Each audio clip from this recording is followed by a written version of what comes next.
I have the distinct honor to invite at this time the 8th President of the African Development Bank, Dr.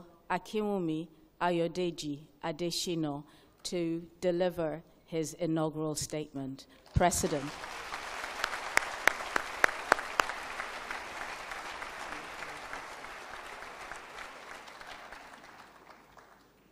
Thank you. Your Excellency, President Alassane Ouattara, President of the Republic of Côte d'Ivoire, Your Excellency Daniel Duncan, Prime Minister of the Republic of Côte d'Ivoire, Your Excellency Professor Yemi Osinbajo, Vice President of the Federal Republic of Nigeria, representing His Excellency President Muhammadu Buhari, President of the Federal Republic of Nigeria, Your Excellency Pedro Pires, former President of Cape Verde, the Chairman of the Board of Governors of the African Development Bank, Your Excellency Alexander Chikwanda, President Donald Kaberuka, my predecessor, mentor, and friend, who has done an incredible job for this bank, and I give you a good salute as you lead.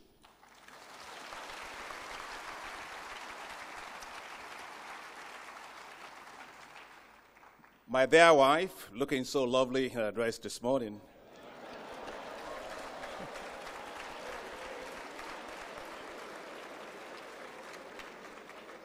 Grace is simply the rock of our home, and without her, I wouldn't be here.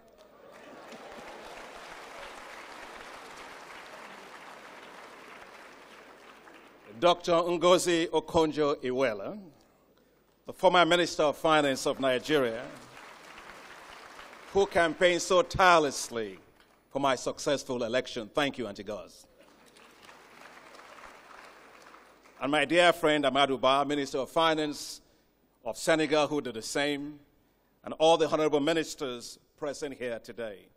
And also from home, I welcome my friends, my family, Your Excellencies, the Executive Governors of Kano State, the Executive Governor of Taraba State, the Executive Governor of Sokoto State, the former Governor of Ekiti State, distinguished senators and honorable members of the Nigerian National Assembly, and a very powerful delegation of CEOs that can see from Nigeria and across Africa. Thank you for coming.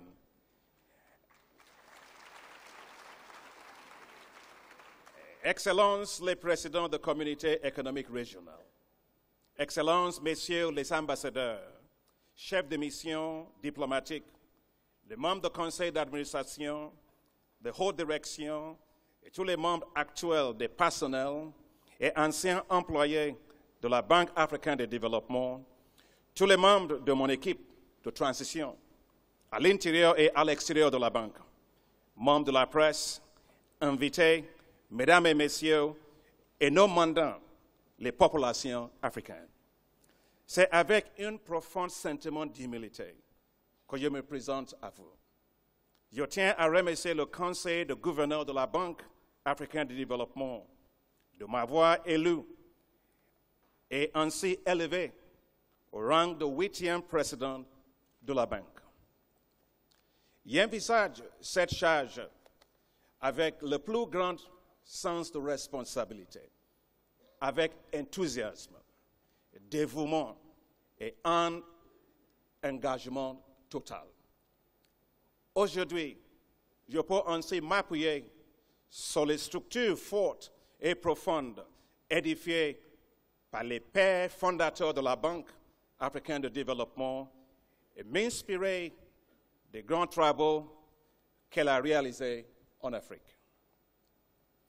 The African Development Bank has become the institution that it is today, thanks to the efforts of many great men and women, dedicated public servants, all of them, to the serving and past members of the Board of Governors, Board of Directors, past presidents of the bank, including their Excellencies Babaka Ndiaye and Donald Kaberuka, who are here with us today, to the dedicated professional staff of our esteemed bank, let me say thank you. Future generations will look back on your work with respect and admiration. We have a sacred duty to honor your hard work by building upon the solid foundation that you have created.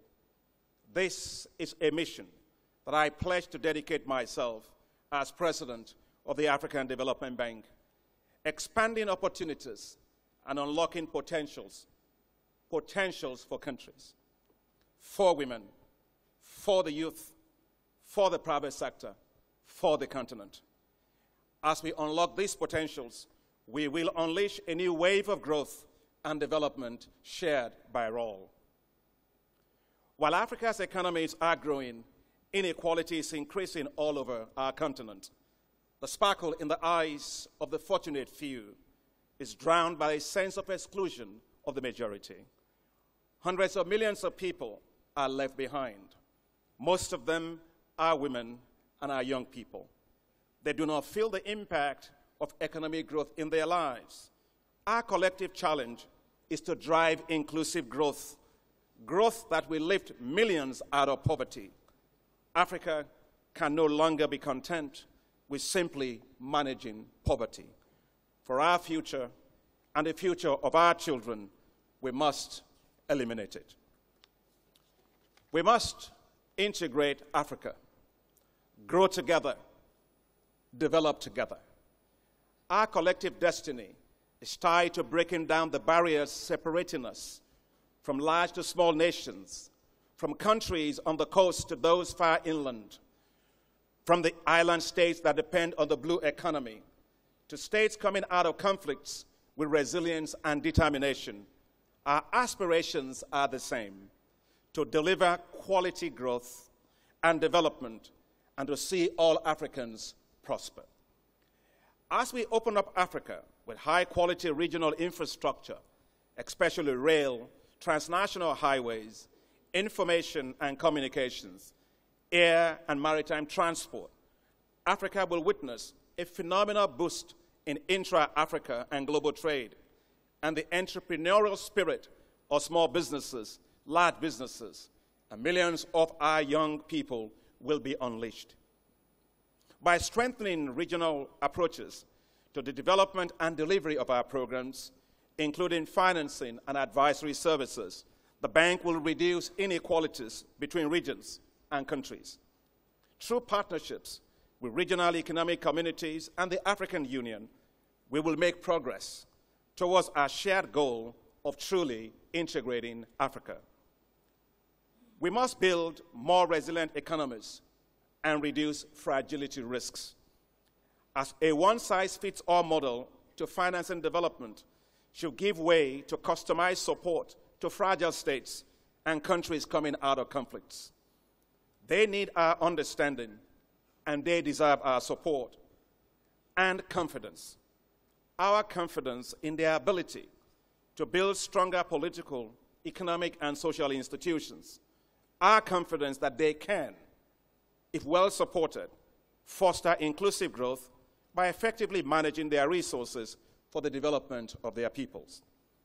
The resilience and doggedness shown by Liberia, Sierra Leone, and Guinea in the face of the Ebola crisis, and a tremendous response by this bank, and the success of Nigeria in tackling the pandemic clearly demonstrate that political will is the currency of development. The bank will work in new ways to address the root causes of economic fragility, support diversification of economies, strengthen institutions for transparency, accountability, and good governance, and support countries to get more out of their own domestic resources. We will build Africa's confidence in itself, the confidence to resolve some of its greatest challenges. We must light up and power Africa. Energy is the engine that powers economies. The more energies economies have, the more prosperous are their peoples. We must do more to power Africa, from our homes, businesses, industries, to our schools and hospitals. To do so, we must take bold steps, think differently, and act with a greater sense of urgency. Africa cannot stand by with such massive resources for both conventional and renewable energy, and yet be known for the darkness, not the brightness, of its cities and rural areas. Factories lie idle for lack of power. The lack of energy has put brakes on Africa's industrialization. Hundreds of thousands, especially women and children, die every year from the effects of smoke from biomass and firewood, simply trying to cook decent meals for their own families. Much wealth is tied down, and the potential wasted on our streets are small businesses, welders, barbers, food processors, electricians, all of them hardworking Africans, are underemployed and spend most of their hard-earned incomes paying for energy. Africa is blessed with limitless potential for solar, wind, hydropower, and geothermal energy resources. We must unlock Africa's energy potential, both conventional and renewable. Our bright sunshine should not only nourish our crops, it must power our homes. Our vast water resources should do more than provide us much needed drinking water. They must power our industries. Unlocking the huge potential of energy for Africa will be a major focus of the bank. The bank will be a leader on this critical issue, for nothing is more important for Africa's economic growth and development. We will be bold, creative, build strategic partnerships on energy for Africa, and harness resources from the public and private sectors. We will work closely with our political leaders and support African countries to power their economies. As a bank, we will launch a new deal on energy for Africa.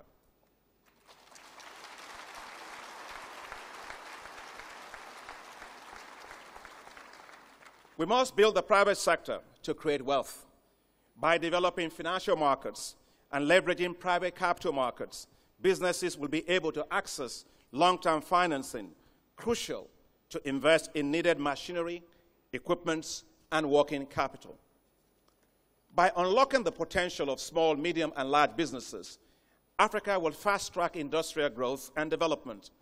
Like the skyline of a city, we will create space for the small, the medium, and the large businesses. As businesses pay taxes, domestic resource mobilization will grow to support national and regional development from within Africa. The bank will prioritize the development of the private sector to drive the industrialization of Africa.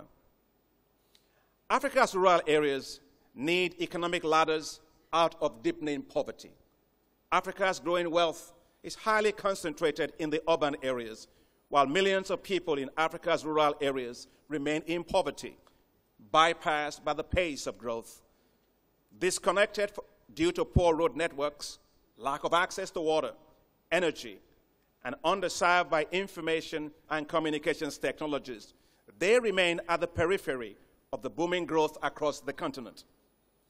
Africa's rural poor do not need handouts. They need opportunities to unlock their wealth potential.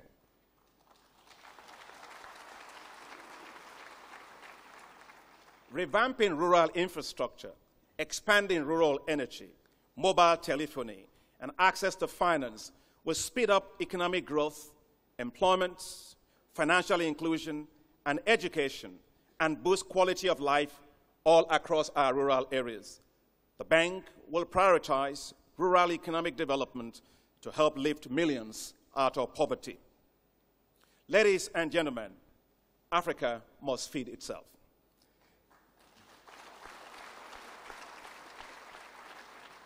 It is inconceivable that a continent with abundant arable land, water, diverse agroecological richness, and sunshine is a net food importing region. And Africa has 65% of all the arable land left in the world to meet the food needs of 9 billion people on the planet by 2050. This is a huge untapped potential, and Africa cannot eat potential. Only by rapidly transforming the agriculture sector can Africa meet the growing food needs of its urban population while boosting incomes for millions of its farmers, majority of whom are women, and creating much-needed jobs. We must think differently, grow agriculture as a business to become a wealth-creating sector, not one for managing poverty.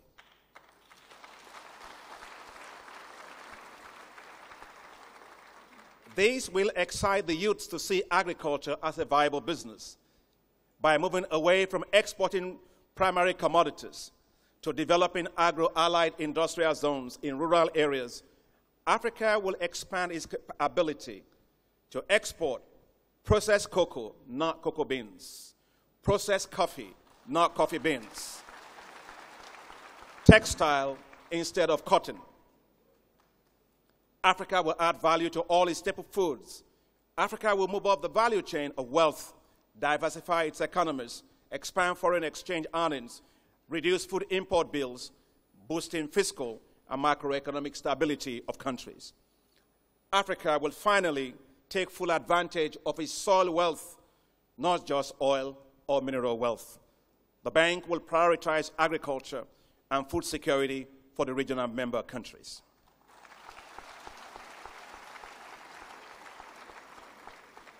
Ladies and gentlemen, the future belongs to Africa's youth. We must boldly address the high youth unemployment in Africa. Africa is today the youngest continent, with an estimated 60% of its population between the ages of 15 and 24. By some estimates, more than half of Africa's youth are unemployed, underemployed, or simply inactive.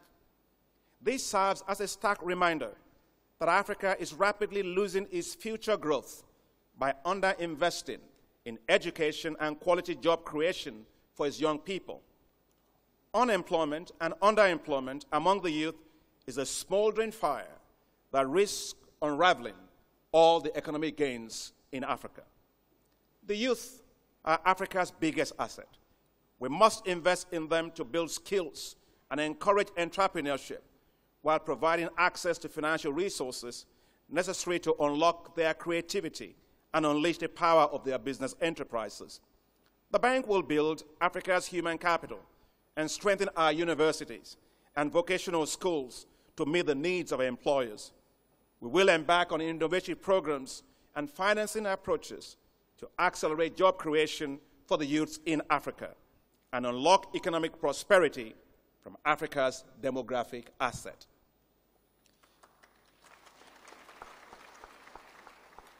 Ladies and gentlemen, 5 priorities will shape our work at the bank under my presidency as we advance the implementation of the bank's 10-year strategy. Light up and power Africa. Feed Africa. Integrate Africa. Industrialize Africa. Improve quality of life for the people of Africa. Our bank staff, processes, and systems will be shaped to deliver on these critical imperatives. We will become sharply focused on measuring the results of our lending operations on the lives of people. No longer will we judge ourselves simply based on the size of our lending portfolio, but on the strength of Africa's growth and the development and the quality of improvement in the lives of African people. We will be more than a lending institution. We will build a highly competitive, world-class, knowledge-driven bank to provide top-notch policy and advisory services to countries and to the private sector. We will become a true development institution with measurable impacts on the lives of Africans. The bank cannot achieve this alone. I thank all regional and non-regional shareholders of the bank for their strong and highly commendable support over the years. The task to deliver inclusive growth for Africa is significant but not insurmountable. To succeed going forward, this institution will continue to need your strong support, especially for the African Development Fund 14th cycle, as we position the bank to deliver impacts for the Sustainable Development Goals. We will build stronger partnerships for impact from the private sector, civil society, and academic institutions, multilateral and bilateral development agencies. We will advance Africa's priorities. As envisaged by the founding fathers of the bank, we will be a strong voice for Africa, positioning and building support for Africa in the global environment. As we look to tomorrow, we know that there are many important supporters and partners who will help us achieve our shared goals for the future of the bank. But in my view, none are more important than the dedicated men and women who make up the bank's board and staff. I wish to especially celebrate the staff, my colleagues here in Abidjan and in all our country offices and the regional resource centers across Africa. You are the bank's greatest asset.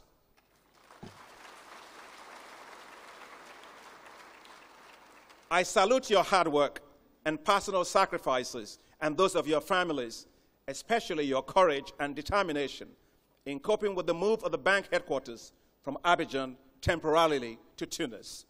The hospitality of the Tunisian government was amazing and kept the bank afloat through a trying period in its home base in Abidjan. Today, with the great leadership of President Ouattara, peace and stability were restored to Côte d'Ivoire, and the bank successfully relocated bank to its home right here in Abidjan. Thank you very much, Mr. President.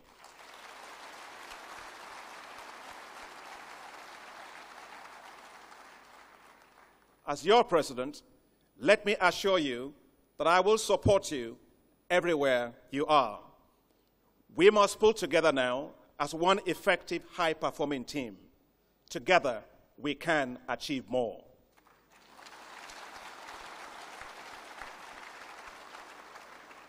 The African Development Bank must march forward with a new resolve. The development finance landscape is changing rapidly, and the African Development Bank must change with the times. We must remain competitive, and we must lead.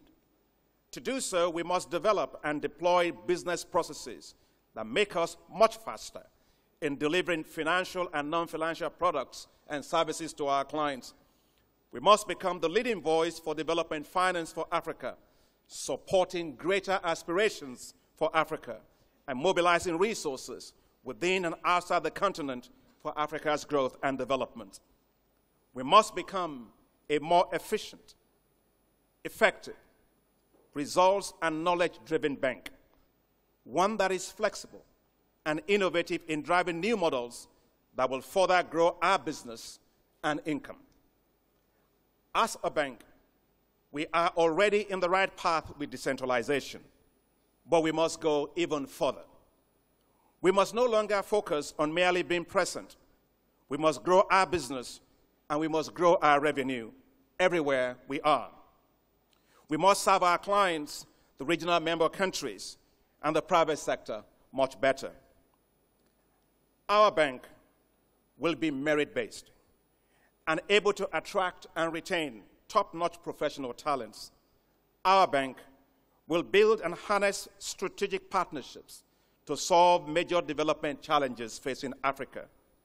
We will unlock the greater potentials for Africa, and we will become the development bank of choice for Africa. Ladies and gentlemen, we need all of Africa to succeed. So let us rededicate ourselves to a greater Africa, an Africa with prosperous and sustainable and inclusive growth, one that is peaceful, secure and united, regionally integrated and globally competitive, a continent filled with hope, opportunities, liberties, and freedom, with shared prosperity for all. An Africa that is open to the world, one that Africans are proud to call home. Let us think Africa. Let us build Africa. Let us move Africa forward relentlessly. Je vous remercie et que Dieu vous bénisse tous. Merci beaucoup.